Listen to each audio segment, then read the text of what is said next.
UNED Derecho, videoclase. Estimados alumnos, como les dije en la anterior presentación de la asignatura, vamos a hacer una serie como experiencia piloto, quizá disculpen los errores que puede haber, vamos a hacer una serie de videoclases en las que intentemos centrar los conceptos principales de la parte especial de Administrativo 4 y de la tercera parte, que es la que hace referencia al urbanismo. Perdón. En ellas lo que pretendemos es, mediante un guión o mediante un esquema que no corresponde además a títulos exactos del manual, pero que tengan una visión de conjunto del régimen jurídico urbanístico en España, sobre todo por la complejidad que ha tenido históricamente y que sigue teniendo, ¿no? Desde la perspectiva competencial, desde la perspectiva terminológica sobre todo, porque muchas veces entender el urbanismo es una cuestión de hacerse a una nueva terminología, a veces arquitectónica, de planeamiento, etcétera, ¿no? Entonces, eso es lo que pretendemos con estas breves o pequeñas videoclases, una primera aproximación también para aquellos alumnos que no tengan tutorías o que no puedan tener fácil acceso a un profesor presencial que le pueda explicar de forma resumida en qué consisten las principales claves del ordenamiento urbanístico español o de los ordenamientos urbanísticos españoles, como verán. Bien, para ello, lo que vamos a hacer es dividir la materia, el urbanismo, intentar centrar o encontrar cuáles son los pilares, es decir, en qué se sustenta el urbanismo español o el derecho urbanístico español. Bien, yo he hecho una síntesis, que bueno, puede haber otras que estén mejor o peores, hay muchísima bibliografía al respecto, para intentarles transmitir esas tres patas de la banqueta del derecho urbanístico español. ¿Y cuáles son? Bueno, pues primero una administración, es decir, cuál es la intervención o cuál va a ser el papel de la administración en la política pública, que en principio se entiende que es una política pública, que es hacer ciudad. La segunda, el segundo pilar será de qué forma se financia el urbanismo, es decir, quién paga las obras de urbanización, es decir, a quién le corresponde hacer urbanismo, hacer ciudad. ¿Y quién lo va a ejecutar? Que es diferente, es decir, puede que haya personas o sujetos jurídicos, públicos o privados, que financien, pero que no ejecuten, es decir, que no lo lleven a cabo, y al revés. Veremos de qué forma se ha ido presentando, mostrando esta cuestión en el ordenamiento urbanístico español y de qué depende. Y tercero, ¿cuál ha sido o cuál es el papel de los propietarios del suelo en la evolución del derecho urbanístico español? Y ahí es clave y es fundamental, y esto lo he aprendido, esta clave me la dio mi maestro, el profesor Parada, del que tienen ustedes el manual, cuál es su vinculación con la expropiación, es decir, de qué forma se valora un terreno cuando se haya de expropiar. ¿Y por qué es tan importante esta relación? Es decir, ¿por qué no hemos dejado simplemente esta idea de los propietarios y la expropiación en el ámbito, en una lección concreta para la expropiación? Bueno, pues porque de la valoración, y ya lo verán, ya lo veremos más detalladamente, que se le dé a ese terreno, dependerá la concepción que se tenga del derecho a urbanizar. Es decir, si el propietario del suelo tiene derecho a urbanizar o no. Es decir, si en el derecho de propiedad una de sus prerrogativas es la facultad de hacer ciudad, la facultad de urbanizar. Bueno, pues estas son esas tres claves, ¿no? Que vuelvo a repetir. Primero, cuál es el papel de la Administración española, y veremos cuáles son las tensiones que han existido. Segundo, de qué forma se financia el urbanismo y quién lo ejecuta. Y tercero, cuál es y cuál ha sido el papel de los propietarios y de la expropiación en el urbanismo. ¿De acuerdo? Bueno, pues vamos a empezar en esta primera sesión con cuál ha sido el papel de la Administración española en el urbanismo español.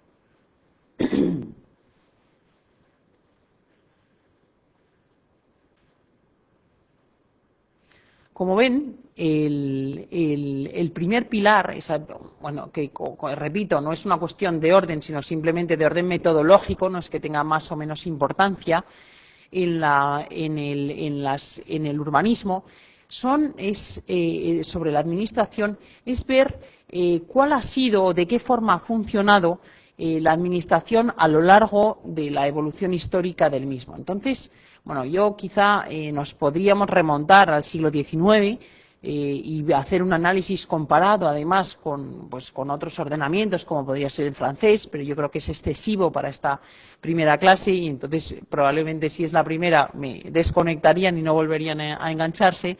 Quizá creo que simplemente lo que es interesante ver es de qué forma ha evolucionado nuestro ordenamiento jurídico y de ahí también la intervención de la administración en el urbanismo.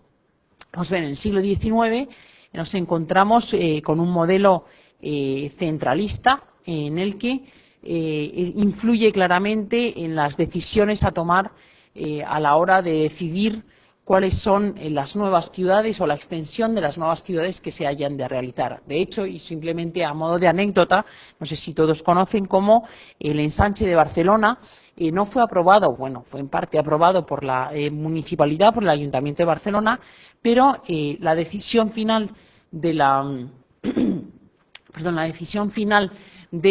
aprobación del plano del ensanche se llevaba a cabo por el Ministerio de la Gobernación, ¿no? Es decir, por lo tanto, había una tensión y esto fue fruto de distintos conflictos políticos. La famosa batalla del ensanche se llegó a denominar entre Barcelona y Madrid en esos casos, ¿no? Entonces, simplemente les pongo este ejemplo porque por la importancia que tienen o la importancia en cuanto a la pugna de los distintos centros de decisión de cuáles hayan ser el órgano decisor de el planeamiento urbanístico. Entonces vemos cómo, por lo tanto, la tensión a lo que hablamos, lo que se llama en la presentación como la tensión organizativa clásica, es la que se da, por ejemplo, en estados centralizados, es la que se da entre el Estado y las entidades locales, ¿no? Esta tensión ¿en qué punto radica? Es decir, en la idea de quién es el que tiene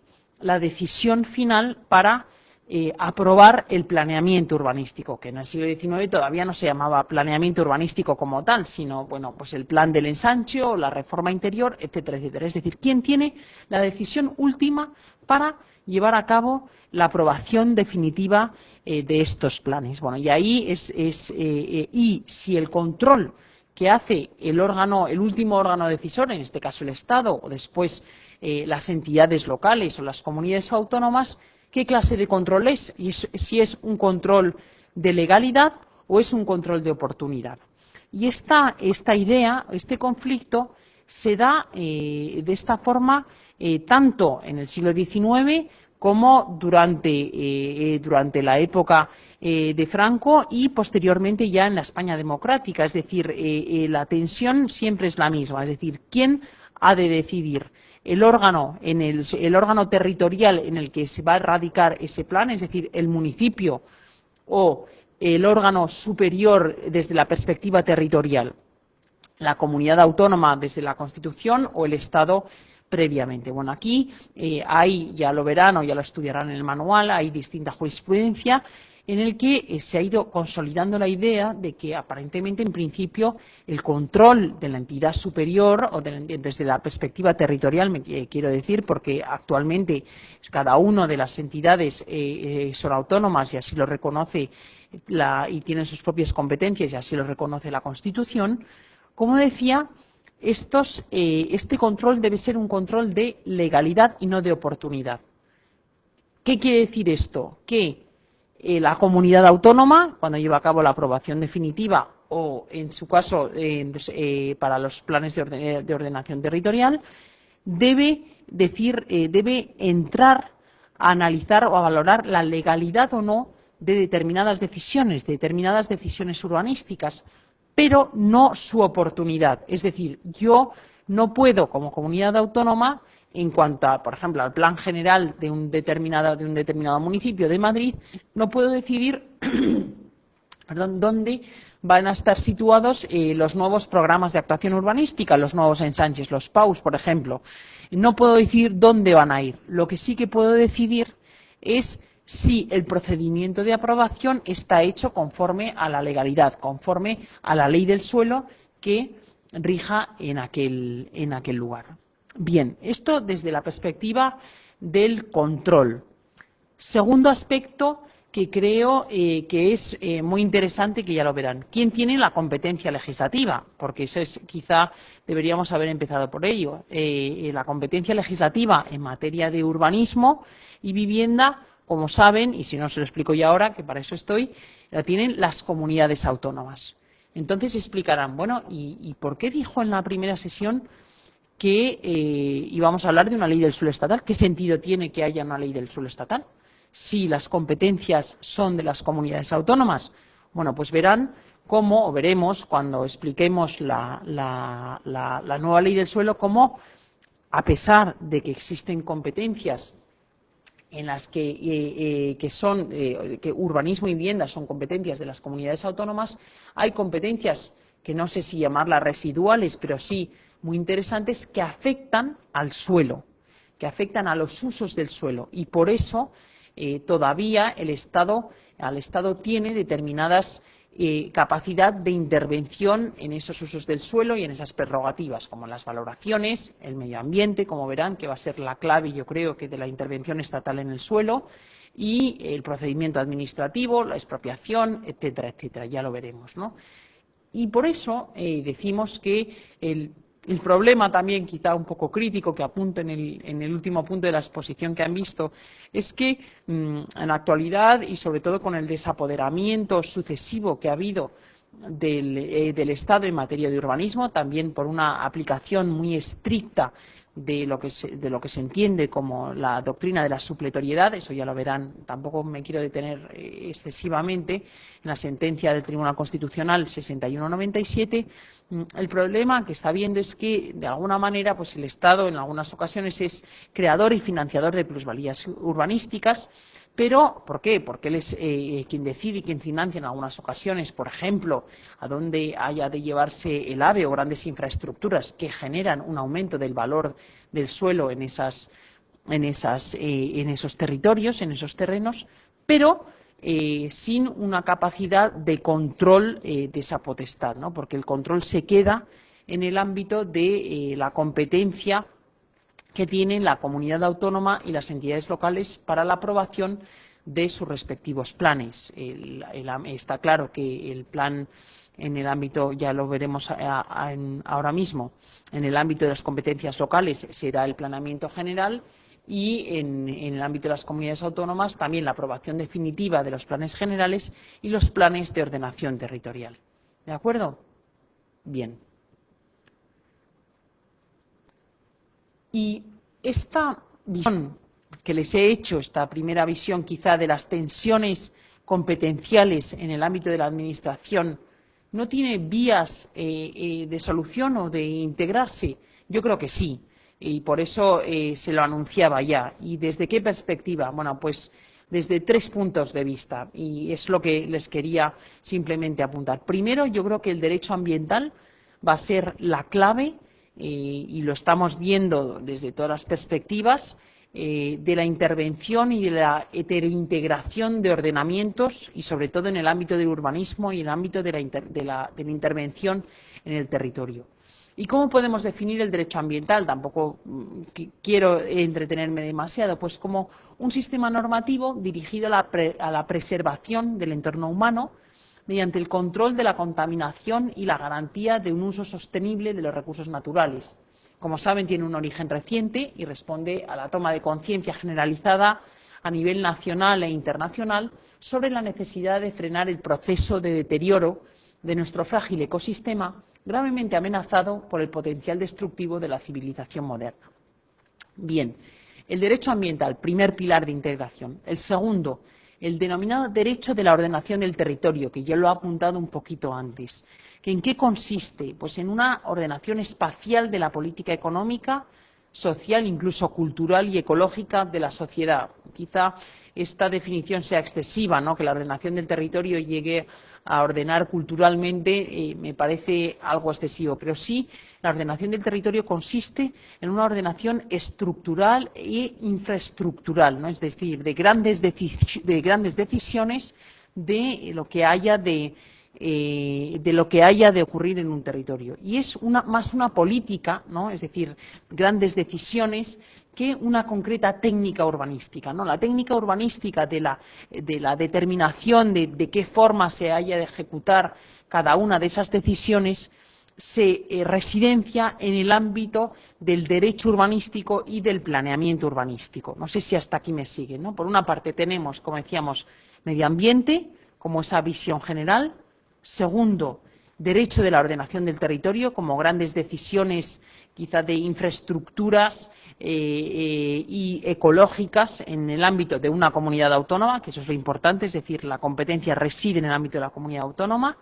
Y el derecho urbanístico, que regula directa y concretamente los usos del suelo en el ámbito municipal y que sí que se entiende, por tanto, que es una técnica urbanística. ¿De acuerdo? Bueno, la pena, quizá, es decir, es muy interesante esta perspectiva de necesidad de integración o de integración de los tres ordenamientos, pero la pena quizá es que el derecho de la ordenación del territorio, como esas grandes decisiones, se circunscriba al ámbito de la comunidad autónoma y que el Estado no tenga nada que decir, ¿no? Es decir, o tenga muy poco que decir, porque si verdaderamente la ordenación del territorio consiste en grandes decisiones, estas se debían dar desde arriba y implementarlas también en el ámbito de la comunidad autónoma, pero algunas sí que debían residenciarse, a mi juicio, en el ámbito estatal. Y por ello, podíamos quizá reflejar esta idea de círculos concéntricos, o no concéntricos, sino chocantes, con este diagrama en el que estos tres ordenamientos se funden en un nuevo concepto que la nueva ley del suelo ya acuña. Es decir, había las legislaciones anteriores al año 2007 de las comunidades autónomas sí que habían introducido ya el concepto, la idea de desarrollo urbano sostenible, pero no la legislación estatal. Sin embargo, la nueva ley estatal sí que hace referencia expresa y una referencia muy fuerte, una apuesta muy fuerte a la perspectiva ambiental del derecho urbanístico, ¿no? Y por eso quizá el avance o el punto en el que confluyen estos tres aspectos, estos tres ordenamientos jurídicos, sean la idea o en el concepto clave de desarrollo urbano sostenible, que no nos compete en la actualidad o ya en este momento ponernos a definirlo, sino que ya lo irán estudiando y lo irán analizando.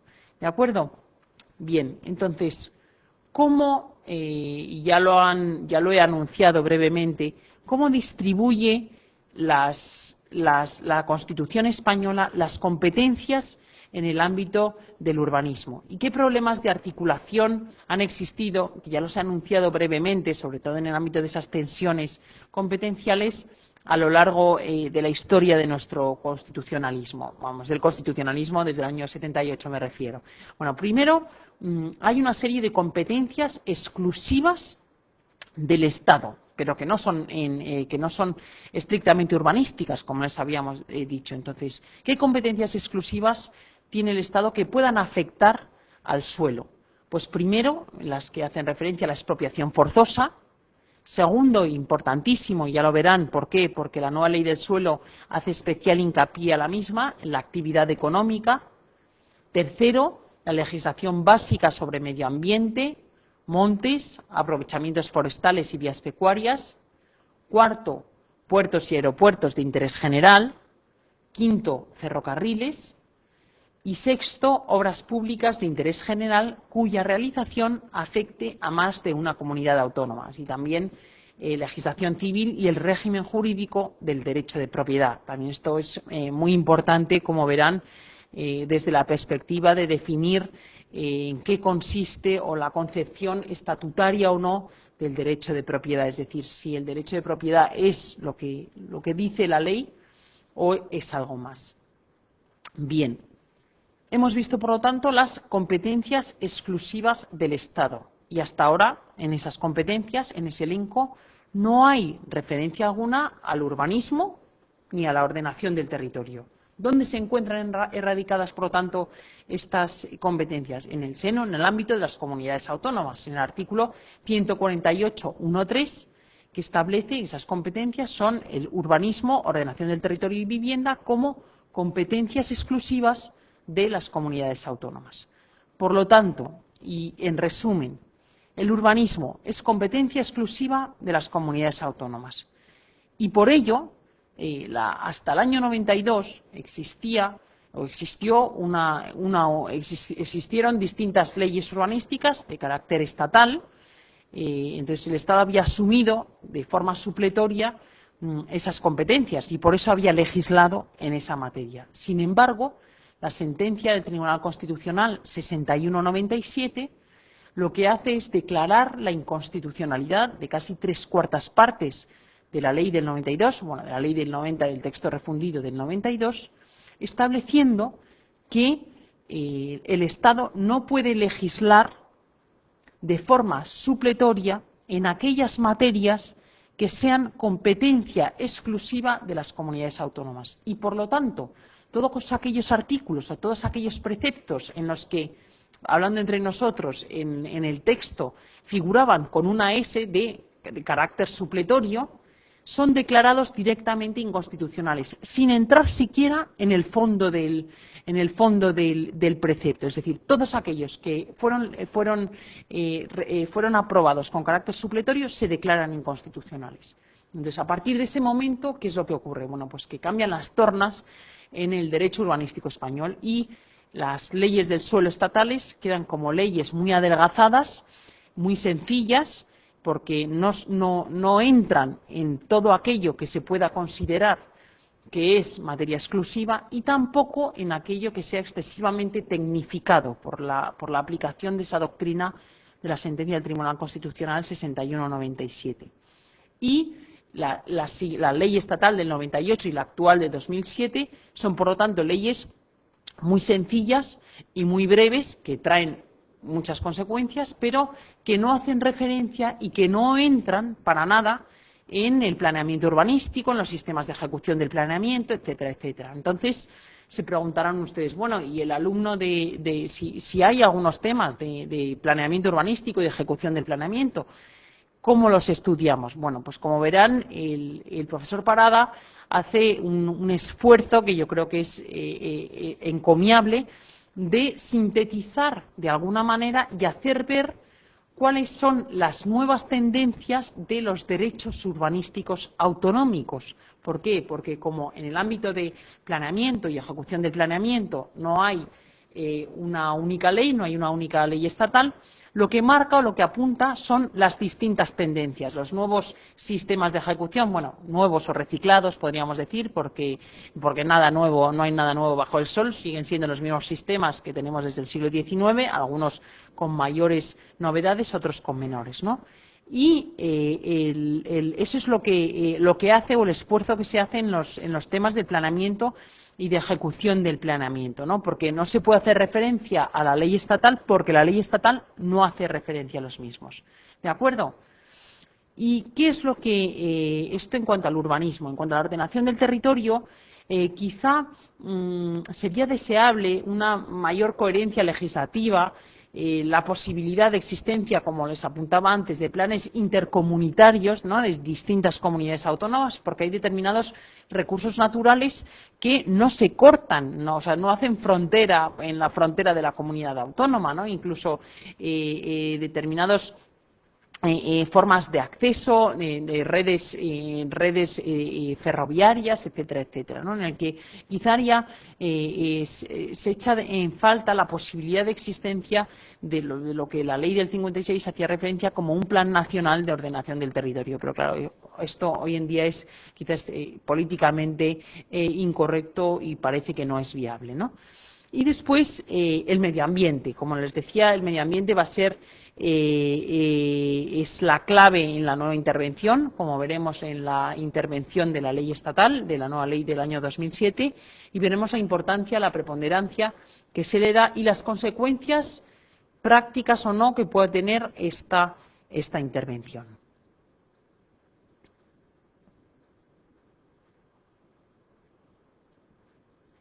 Como les decía, y también casi en cada exposición o en cada ponencia que les voy en cada lámina que les voy haciendo, voy adelantando la anterior. ¿Qué factores hay? Hemos visto primero cuáles son esos 3 puntos de ordenamientos: urbanismo, ordenación del territorio y medio ambiente, y hemos hecho quizá una crítica a esa desintegración de alguna manera. Pero ¿qué razones hay para la integración? Ya hemos visto como una de ellas era la clave del desarrollo urbano sostenible y la integración del medio ambiente como una nueva forma de hacer ciudad, ¿no? Que es, yo creo, la clave o el cambio de visión, ¿no? Que se ha dado en Francia y que se está dando en la actualidad en España, aparentemente, ¿no? Porque también en gran medida depende de cómo las comunidades autónomas integren o hagan suya estos nuevos postulados. Entonces, ¿cuál es el problema? Bueno, pues que existe primero el problema, la dificultad, que existe una desincronización de momentos, podríamos decir, en cuanto al momento político y el momento jurídico, ¿no? Es decir, de qué forma se está legislando, y el momento físico, ¿no? Es decir, desde parece que el momento físico, esta idea o esta apuesta por un desarrollo urbano sostenible y una mayor integración, sería necesaria una legislación mucho más homogénea y mucho más integrada, pero el momento político y jurídico que vivimos en España no lo permite.